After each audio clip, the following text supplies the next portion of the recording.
Dad, can you read me some fairy tales? Of course, daughter. Once upon a time, there was a rich man's wife, and she became sick. When she felt that her end was drawing near, she called her only daughter to her. Oh wait, what does that word say?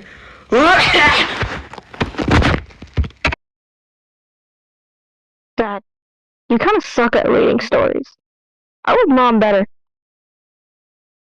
This was most likely an average child's experience throughout the 19th century, when fairy tales were at its peak. The definition of fairy tales are quite simple and not very difficult to comprehend. They are basically short folklore stories consisting of magical elements such as singing/talking animals, fairies, giants, etc., hence their name.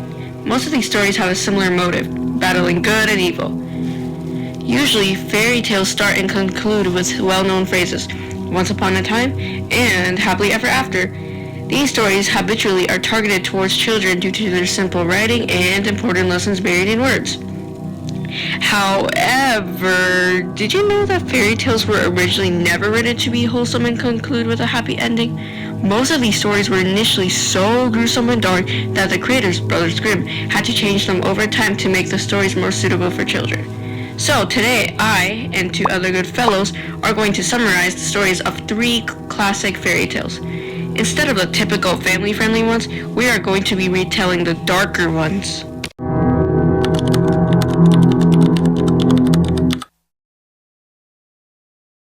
Have you ever wondered about the first version of Little Red Cap?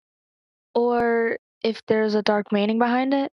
Well, lucky for you, today I'll be guiding you through most of the points you might have not known about the original story of Little Red Cap. Little Red Cap by Brothers Grimm was published in the early years of 1812.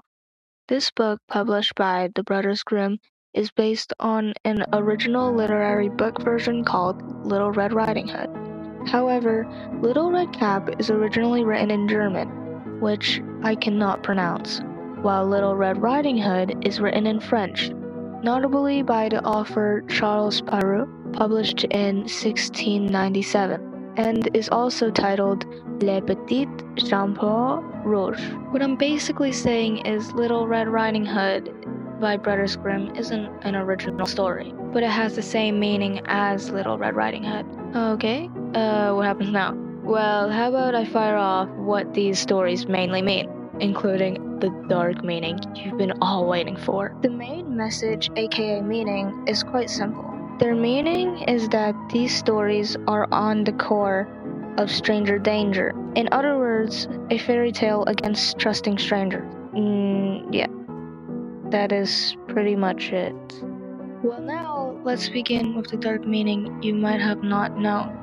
Speaking about how they made it into a fairy tale for children. Now, the dark meaning of Little Red Riding Hood could be represents a cautionary tale for young women about predators and the dangers in the forest. It could also be an allegory for loss of innocency, featuring sexual subtext where the wolf represents dangerous men. Even could mean cannibalism as the grandmother gets brutally killed by the wolf.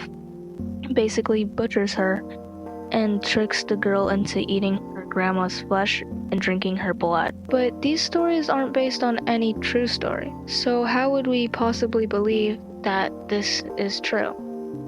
Well, I guess we'll never know. Now you know some possible dark meanings about these stories. That's all I need to tell you, and all you need to know. This is the end. Goodbye for now.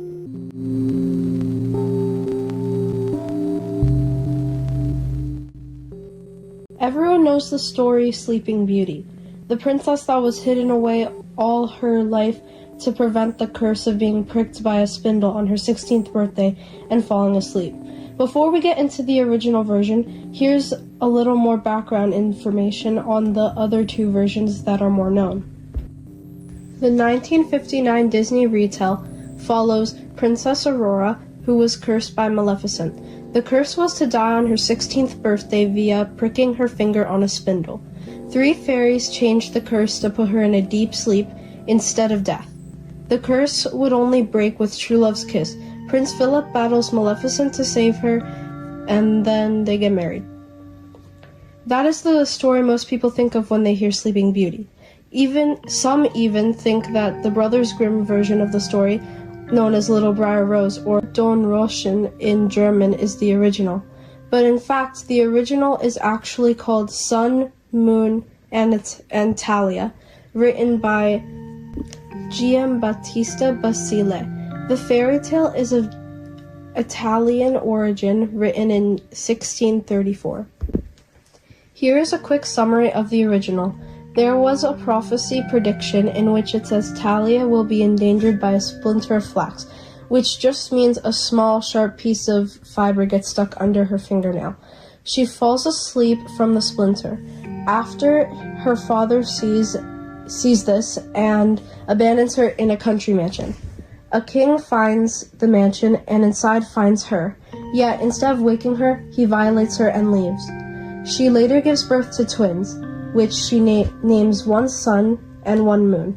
After she wakes, the king realizes that he's in love with Talia and returns to be with her, leading to a confrontation with the queen. The king intervenes and orders for the queen's execution.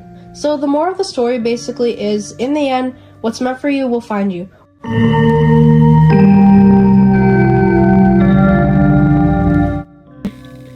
Ah, yes. Cinderella is a story consisting of sweet romance. Brothers Grimm once glanced at the mere idea of making a wholesome, peaceful story. They most likely refused the idea and practically threw it out the window. That caused the birth of the original story of Cinderella by the Brothers Grimm. It was published in the year 1812. It was meant to be part of their first edition of Children and Household Tales. The title was initially in German and I'm not sure how to pronounce it. The original story is quite similar to Disney's version, except that it features a darker ending and more differences. Instead of the fairy godmother, a hazel twig planted on Cinderella's mother's grave, which was watered by Cinderella's tears and eventually growing into a tree, replaces the role. A white bird is the one that grants the main girl in the spotlight her wishes. The Prince's Ball is hosted for 3 days, and Cinderella gets her astonishing dresses by the white bird. However, when the prince brings her slipper, Cinderella's evil stepsisters attempt to fit their feet in it by cutting off their heel and toes. At Cinderella's wedding, the stepmother and two sisters attend the wedding in hopes of gaining favor. Instead of their motive, their eyes get plucked out by pigeons as punishment for their cruelty and deception. Now, you might be wondering what the exact moral of this brutal story is. You might know it already if you have more than 3 brain cells. The moral of the story is that kindness, patience, and sympathy is always rewarded, while cruelty, vanity, and deception has severe consequences. Fun fact, did you know that the classic glass slipper never existed in the original story? The slipper was actually made out of gold. In other versions of the story, the slipper is either made in fur or silk. Strange, right? In an earlier version of Cinderella, created by Giambattista Basile in 1634, the story made Cinderella murder her own stepmother with a chest lid and convinces her father to marry the governess. Unfortunately for Cinderella, the governess happened to mistreat her too. Wow, so much for revenge. Honestly, imagine having an abusive stepmother and somehow managing to get rid of her and then having another abusive stepmother violently attack your peace and dignity.